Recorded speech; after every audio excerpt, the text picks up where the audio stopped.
School bullies knock down a black girl. 10 minutes later, a white girl fights back. It is often said that the greatest cruelty in a school environment isn't in the punches thrown, but in the silence. The kind of silence that quietly looks away when someone is shoved to the ground in broad daylight. If you've enjoyed this story so far, take a moment to like and subscribe so you don't miss what comes next. On Monday morning, March 27th, the air in Athens, Georgia was crisp, the humidity making every breath from Callista Williams's mouth turn into a thin veil of mist. She walked through the gate of Eastbrook High like she did every other morning, her faded denim backpack clutched tightly to her chest, shoulders slightly hunched, eyes skimming past everyone. Her off-brand sneakers were worn at the soles, the laces discolored, but she wore them every day because no one noticed, and she didn't want them to. Callista was a junior, ranked 14th out of 186 students in her grade. Not the top student, not a misfit, just a shadow drifting through the hallway. Exactly the way her mother once advised. Live like running water. Don't let anyone notice you, and you'll be safer. Ever since the accident that left her brother Jacob paralyzed, Callista understood deeply that the world had no place for the weak unless they learned to make themselves invisible. But something felt different this morning. As Callista approached the main steps, she saw 3 looming figures blocking the courtyard: Wes Dyer, Colton Reeves, and Logan Ward. All 3 were sons of influential families in town. One the sheriff's nephew, one the son of a prominent law firm owner, and one whose father had just been elected to the Board of Education. Each wore a varsity football jacket with silver-stitched patches. Their sneakers gleamed in the sunlight. They laughed loudly, speaking with the kind of arrogant power that comes from knowing they are untouchable.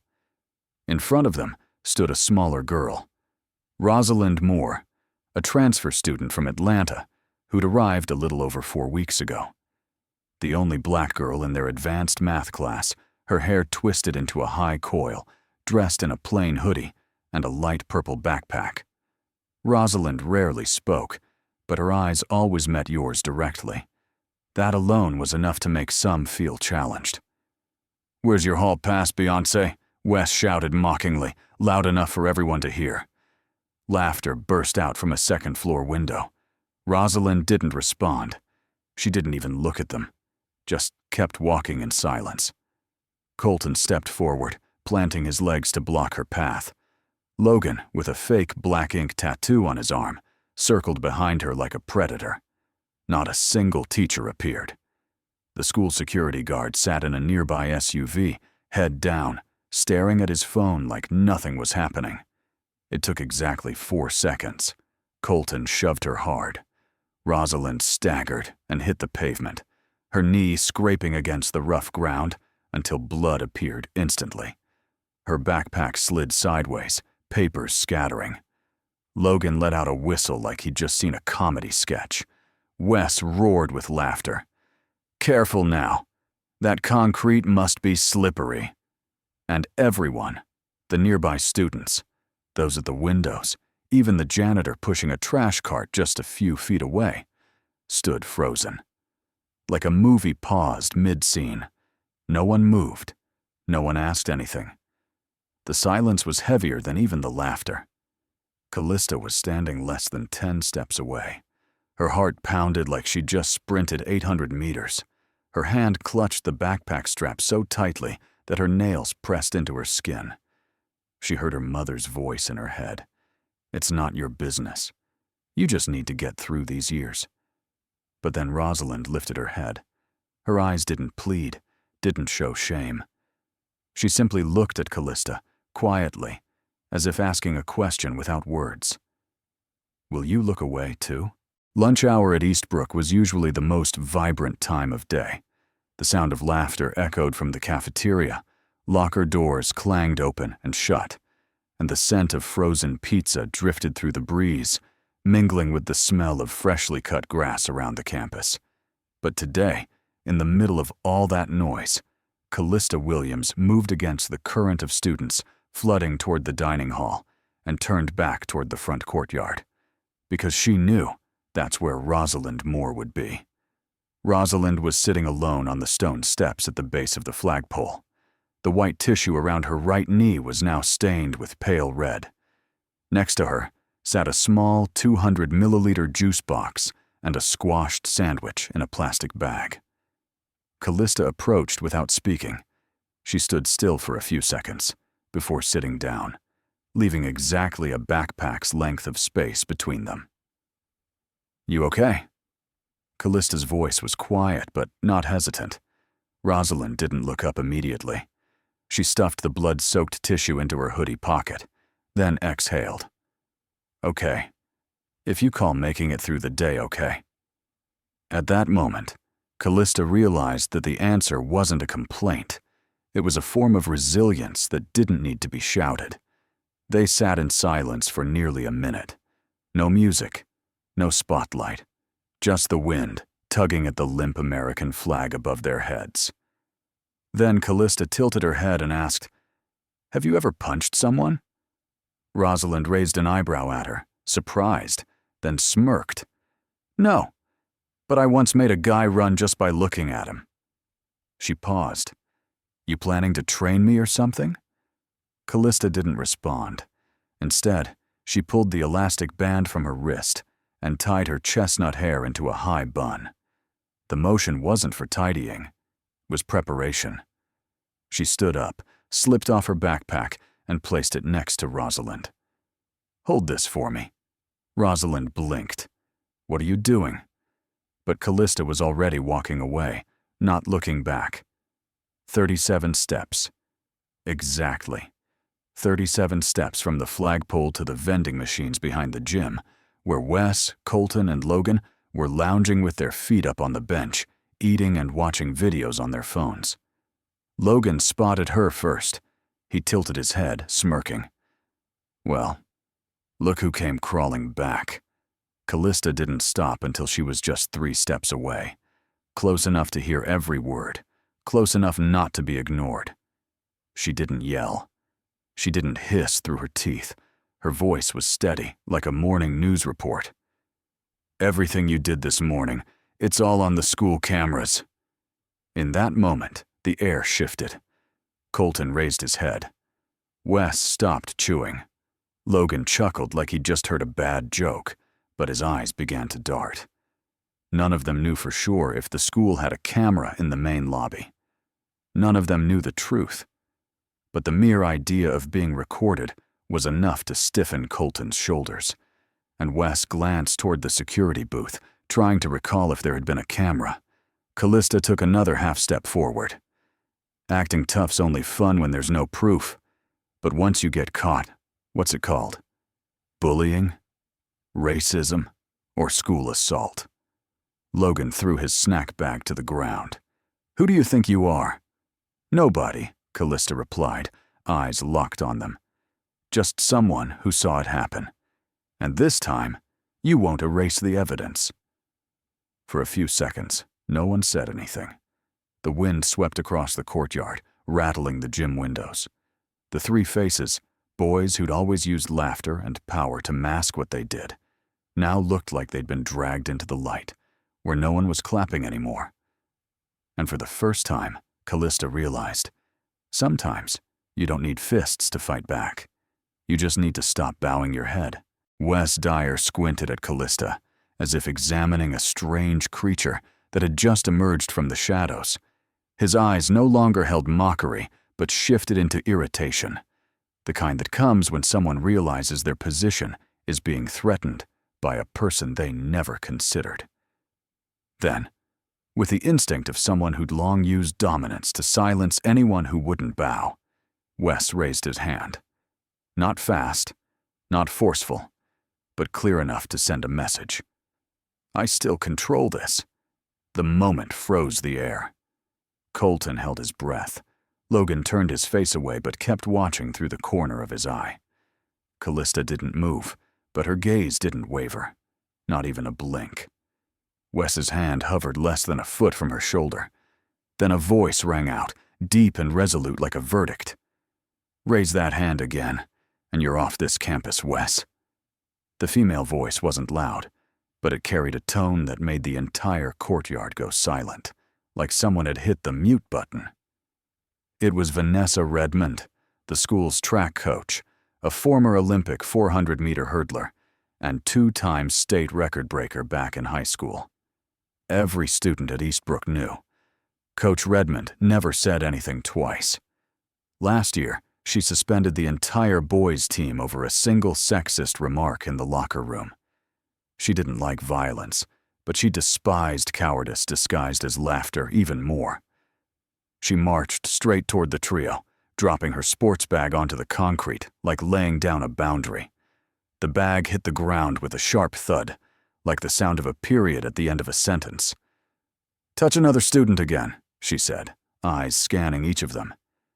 "And you're not just off the team, you're going straight to the disciplinary board." Wes lowered his hand, not because he was scared, but because he knew Redmond wasn't bluffing.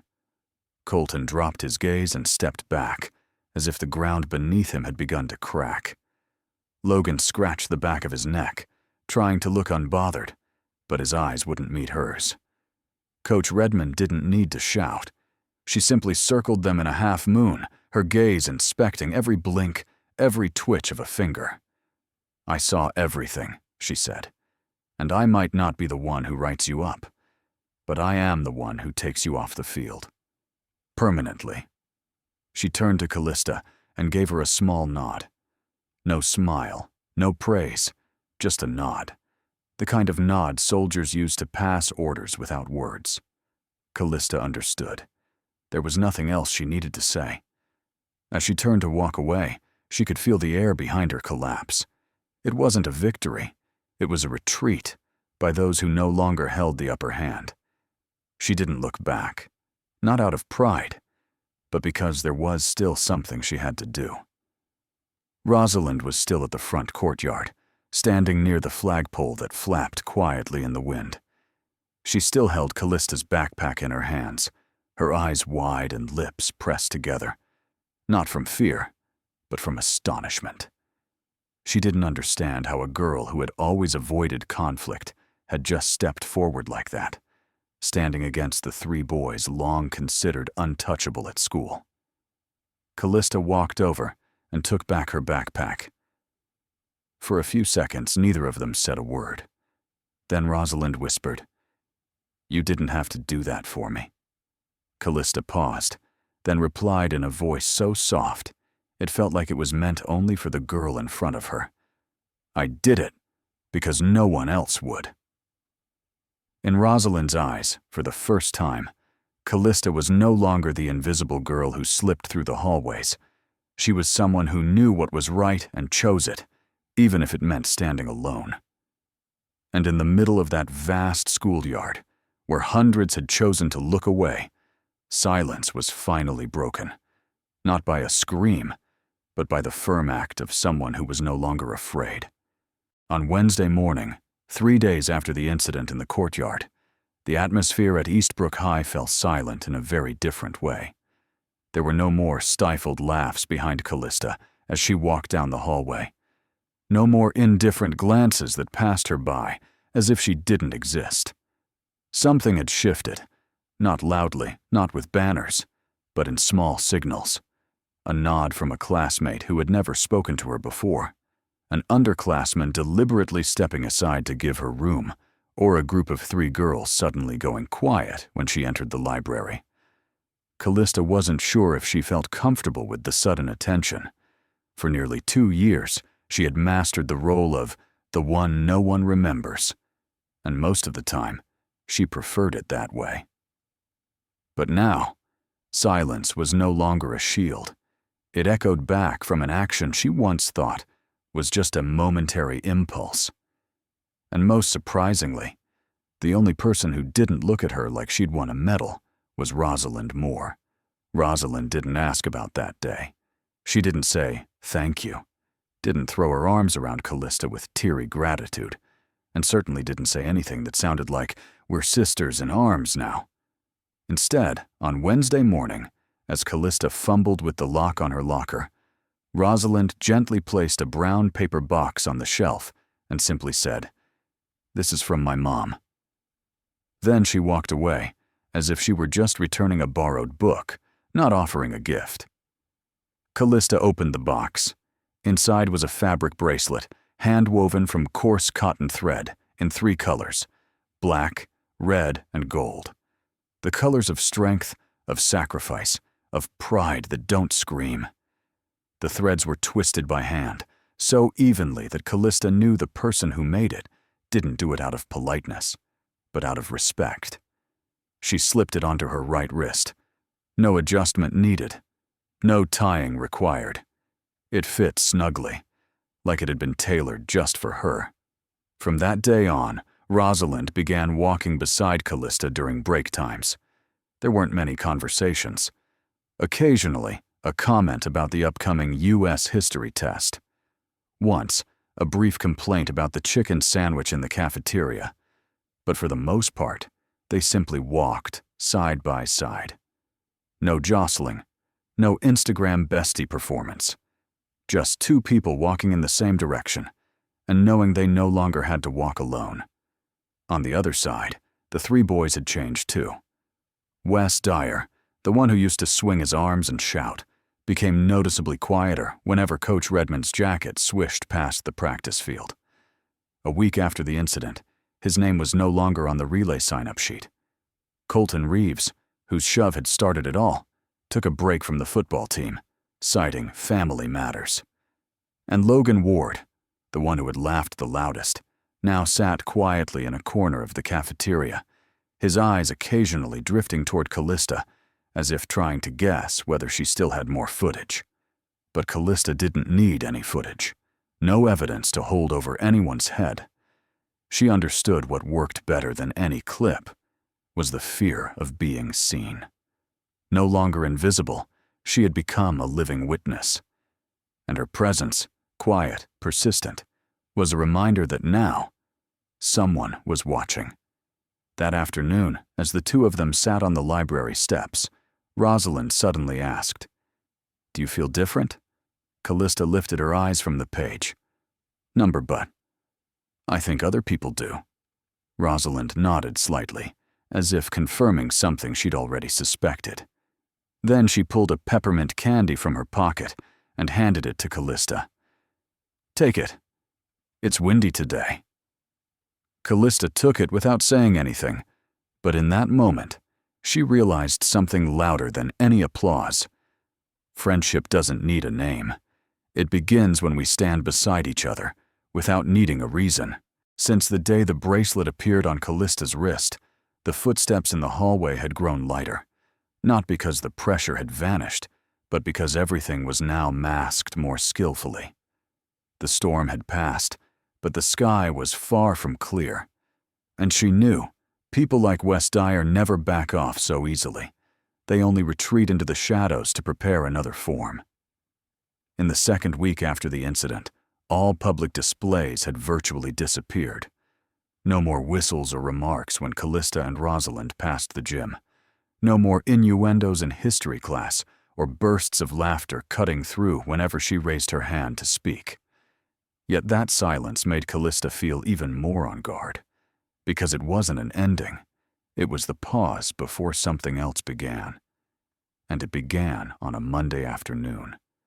When Callista reached her locker after chemistry, she found Rosalind standing still in front of hers.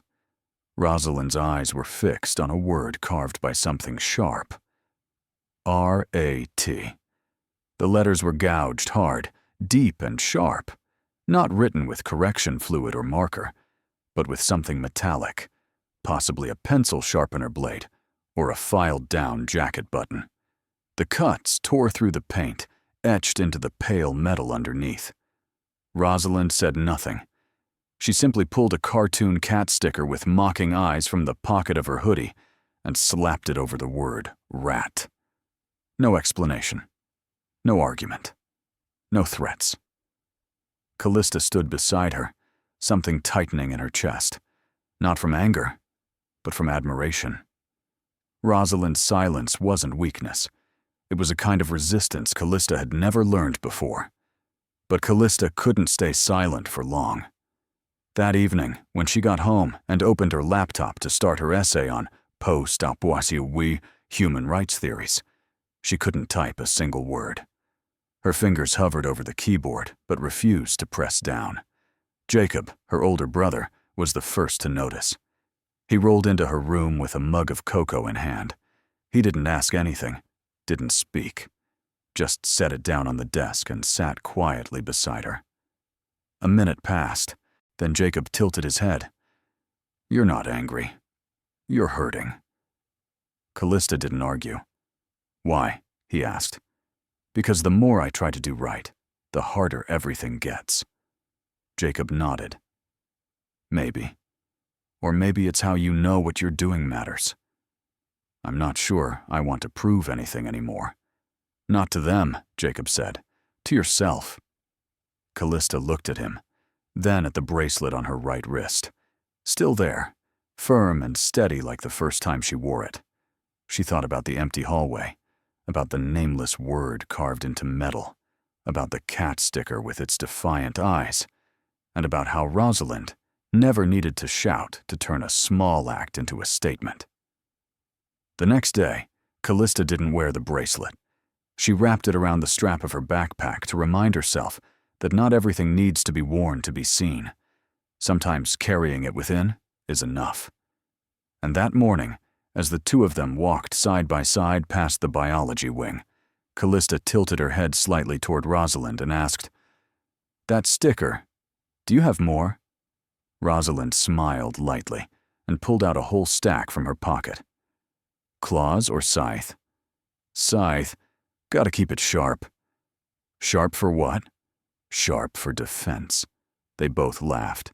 But within that laughter, Callista knew she had stepped through another door, from solitary resistance to true companionship.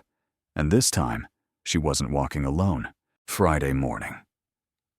The sun had just risen above the horizon behind the physical education building, casting pale golden light through frost-covered windows. The hallways of Eastbrook were still as quiet as usual, broken only by scattered footsteps and the distant clinking of a vending machine at the far end. Callista arrived early, as she did every day, to avoid the crowds.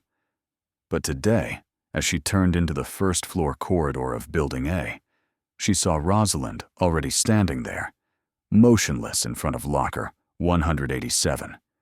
The word RAT was crudely carved into the green-painted metal. The cuts were deep, sharp, and deliberate, as if made with a razor blade, meant to wound, but not to destroy. Someone had done this during the night, when the guards were gone, and the hallway cameras had switched into their usual blurry night mode. No one stood nearby. No one looked surprised. They glanced, then walked on, as if this was nothing out of the ordinary. Rosalind still said nothing. She reached into her sling bag, pulled out a cartoon cat sticker with a lopsided pink bow and deadpan eyes. Calmly, she pressed the sticker over the word, smoothing it down against the cold metal. No complaints, no anger, no reaction. But it was that very silence that made Callista feel like she couldn't breathe. She gripped the strap of her backpack so tightly that her fingers turned pale. If anyone had looked closely, they would have seen her nails digging into the fabric, as if ready to tear it apart. The anger wasn't just about the bullying. It was about the fact that no one would call it what it was. That night, Callista sat at her desk, staring at a blank screen. Her English essay was due, titled, "Courage Under Social Pressure," a topic that now felt bitterly ironic. Her fingers hovered over the A key for nearly 5 minutes without typing a single word. The door opened gently. Jacob, her older brother, rolled in, carrying a steaming mug of cocoa and a small blanket draped across his lap. He always knew when Callista needed him, even if she never said a word. Jacob had once been a star basketball player at his old school, until the car accident 3 years ago left him unable to walk. But instead of becoming diminished, he had learned to look people in the eye without flinching at anything. "Still not working on your essay?" Jacob asked, wheeling his chair closer to the desk. Callista shook her head. I'm not angry. Just tired. Jacob looked at her for a moment, then said calmly, No, you're not tired. You're hurting. She turned to him, surprised. And pain doesn't mean weakness. It just means something inside you is still fighting what's wrong, he continued. I don't know if I want to fight anymore. Jacob smiled, not a forced one.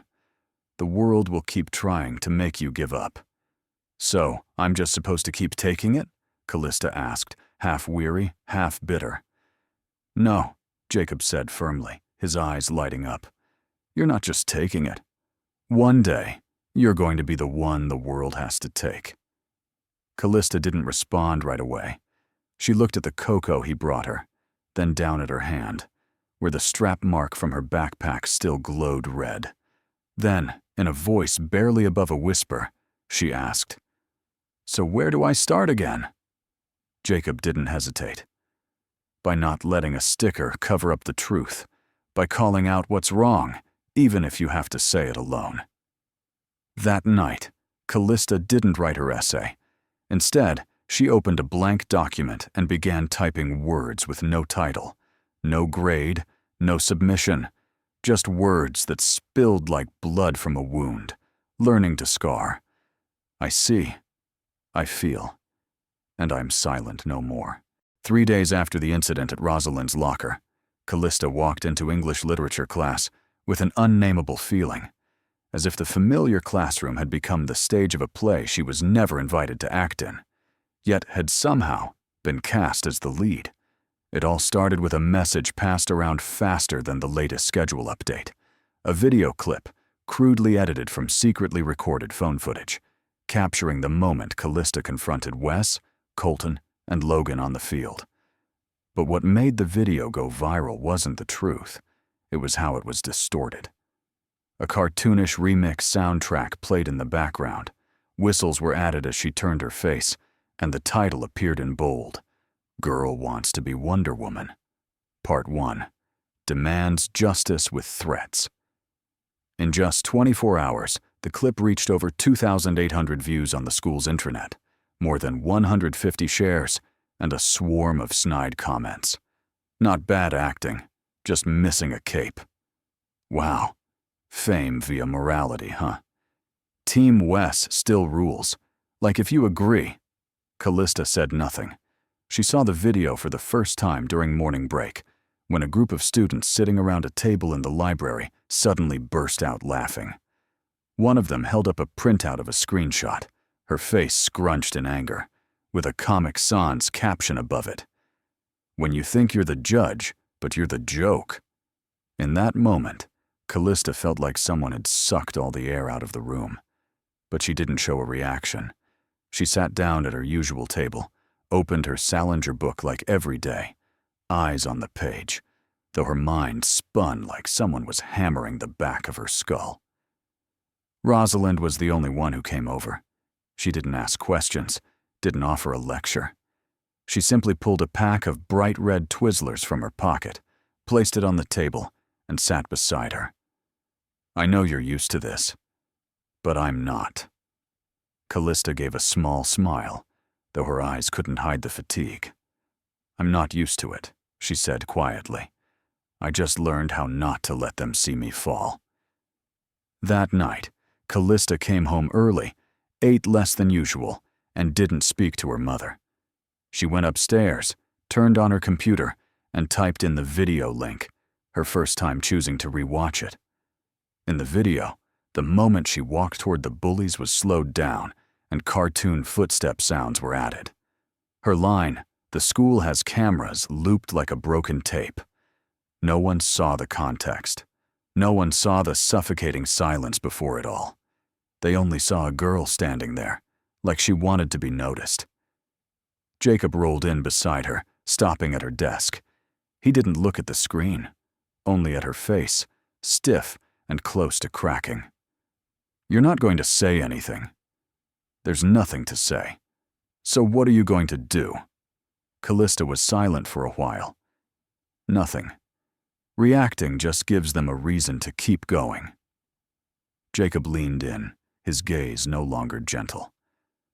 So, are you going to let the fire burn the house down, or use the ashes to build something? Callista turned to him. She was no longer the 10-year-old who cried every night after his accident. She was now a 17-year-old standing at a crossroads. Either let them define her with laughter, or redefine that laughter with deliberate silence. That night, she didn't write her usual assignment. Instead, she opened a blank document on her computer. No title, no outline. Just one sentence. Saving others isn't bravery. It's a way not to lose yourself. And by the third line, Callista realized her hands had stopped shaking. Friday afternoon.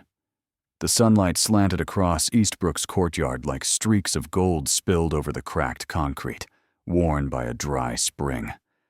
The final PE class had just ended, and students dispersed like a school of fish pushing through waves, lazy, exhausted, and dreaming of the weekend.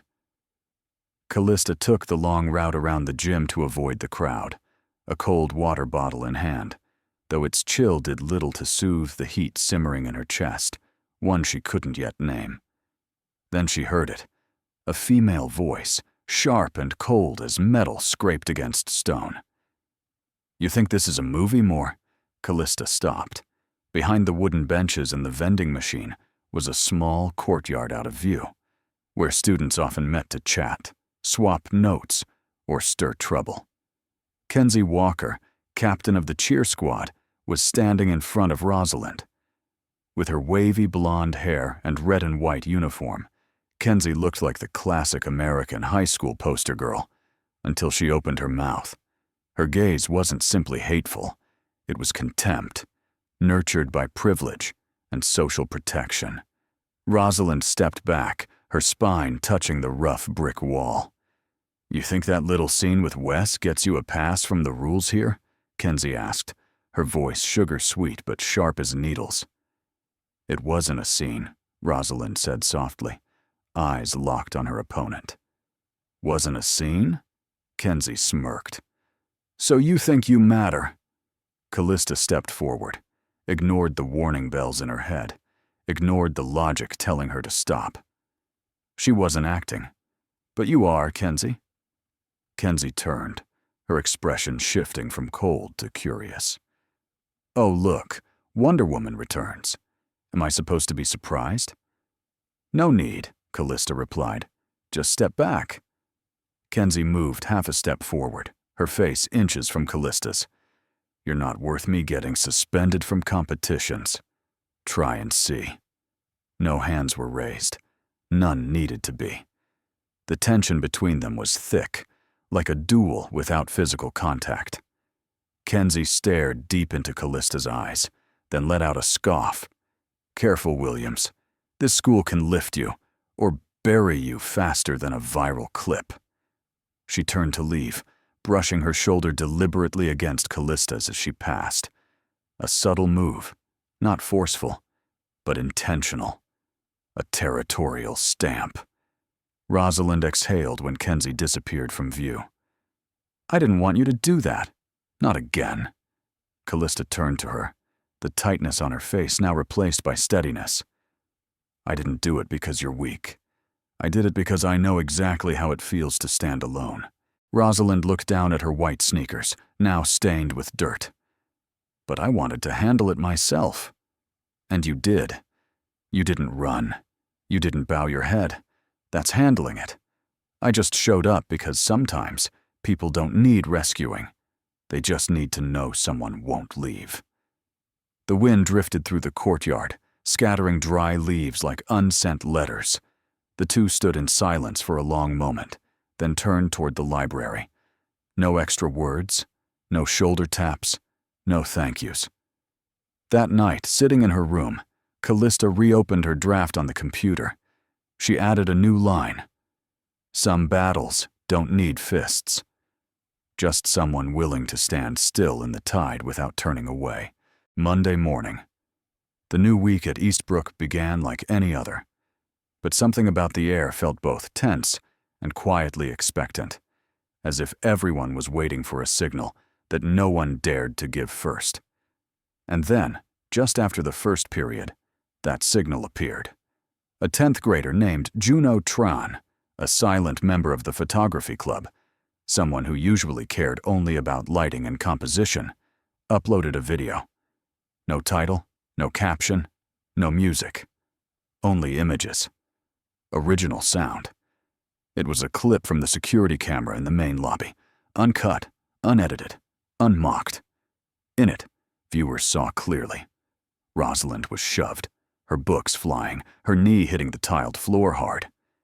And then, Callista Williams stepped forward, not rushing, not shouting. She stood face to face with the three bullies, unshaken, unflinching. Then Coach Vanessa Redmond entered from the background, her eyes sharp as blades, and her firm warning cut through every attempted excuse. Within 6 hours, the video reached 1,100 views, fewer than the mocking edit before, but the difference was in the reaction. No more laughing emojis, no sarcastic captions. Every comment was brief. So that's what happened. Now it makes sense. Respect for her silence. Strength doesn't need to be loud. In the second-floor hallway, Mr. Brennan, the U.S. history teacher, often considered aloof and unapproachable, walked past Callista and gave a slight nod. He said nothing. But from a man who hadn't smiled once in 3 years of teaching, that nod felt like an invisible medal. After school, as Callista opened her backpack in the library to grab her workbook, she found a small folded paper tucked between the pages of her textbook. A handwritten message in blue ink read, "Thank you, not just for Rosalind." No signature, no identifying handwriting, but enough for Callista to know. People were watching, aware, acknowledging. They might not speak, might not stand beside her in the courtyard, but they were there. Silent links in a network slowly waking up. That evening, just as she finished her math homework, her phone buzzed. A message from an unknown number, only 3 words. "This is Redmond." Then the next text. "The school is launching a peer-to-peer mentorship program led by students. We need the first one. Do you want in?" Callista sat still in front of the screen. She'd never dreamed of being a leader, never raised her hand during class meetings, never spoke at assemblies. But something inside her, the thing that had been gently tapped these past days like a tiny hammer knocking at the door of her spirit, was now pounding loudly. She didn't hesitate. She typed 1 word. "Ready." That night, under the glow of her bedroom light, she reopened the document she'd left unfinished. This time, not to vent, but to begin something more lasting. A message for those who had once been knocked to the ground and thought no one stood with them. "We're here. Maybe not in front, maybe not loud, but we do not look away." And in the hallways of Eastbrook for the first time, Callista began to feel. Silence could be a voice when it marked the beginning of a movement. Thursday morning. Sunlight stretched across the Eastbrook Auditorium hallway, as if the whole space were holding its breath. 480 students packed into the seats, hoodies lowered, baseball caps removed, Bluetooth earbuds tucked away. On stage, a single microphone stood atop an old wooden podium, once reserved only for honor speeches or SAT announcements. This time, it wasn't the principal. It wasn't a homeroom teacher. The one stepping up to the mic was Callista Williams, the girl who once sat quietly in the back row, the one mocked through memes, the one they called failed Wonder Woman. No band, no opening skit, just a pair of worn white sneakers, a paper-clipped A5 notebook, and slightly trembling hands touching the microphone. 1 second. 2 seconds. Callista took a deep breath. "I'm not someone who likes speaking in front of crowds. I used to think I wasn't someone who should say anything at all." The sound echoed toward the front rows. all motion slowed. Because when you're not the right kind of person, not the right skin color, not the right style, not the right voice, you learn how to stay quiet just to survive. Her eyes swept across the crowd, from the bespectacled boy in the front, to the girl in the red beanie at the center, to the back row where Wes, Colton, and Logan sat, not laughing, not smirking, just watching.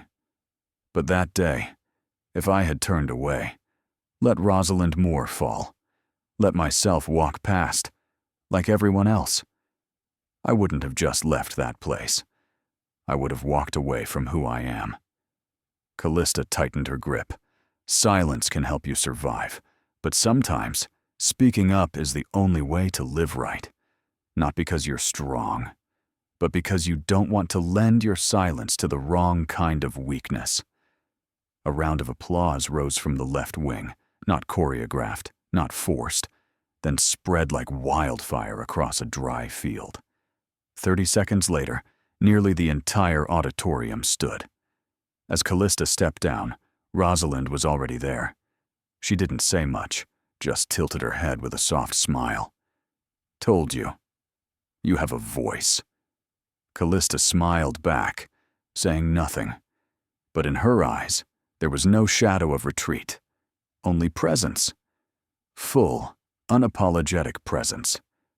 The following week, on Monday afternoon, in the third-floor library, usually as quiet as a nap, a girl from 8th grade approached Callista's table. She wore an oversized hoodie and used foundation to mask the bruise around her eye. "Excuse me. Can I sit here?" Callista looked up. She didn't ask why. She didn't need an explanation. "Sure." Rosalind sat beside her, didn't glance at anyone, simply split her grilled chicken sandwich and placed one half in front of the girl. That day, there was no miracle. No bully was expelled. No headline splashed across CNN. But something had shifted. A seat was shared. A piece of bread was placed with care, and someone realized they no longer had to endure alone. And a week later, another hallway, another student. When a mocking voice rose toward a black classmate struggling with a locker, another voice responded. Calm. Clear. Not today. Heads turned. It wasn't Callista. It wasn't Rosalind. It was a freshman named Isaiah, someone who had never stood out before. But he stood up. And sometimes, that's all it takes. Because from one, there will be two. From two, 10. And from 10, a community. Not needing armor. Not needing slogans. Just one thing. Courage that doesn't come from shouting, but from choosing not to stay silent. And finally, something had begun to change. Join us in sharing stories that matter by hitting like and subscribing. Don't forget to turn on notifications to start each day with powerful lessons and genuine empathy.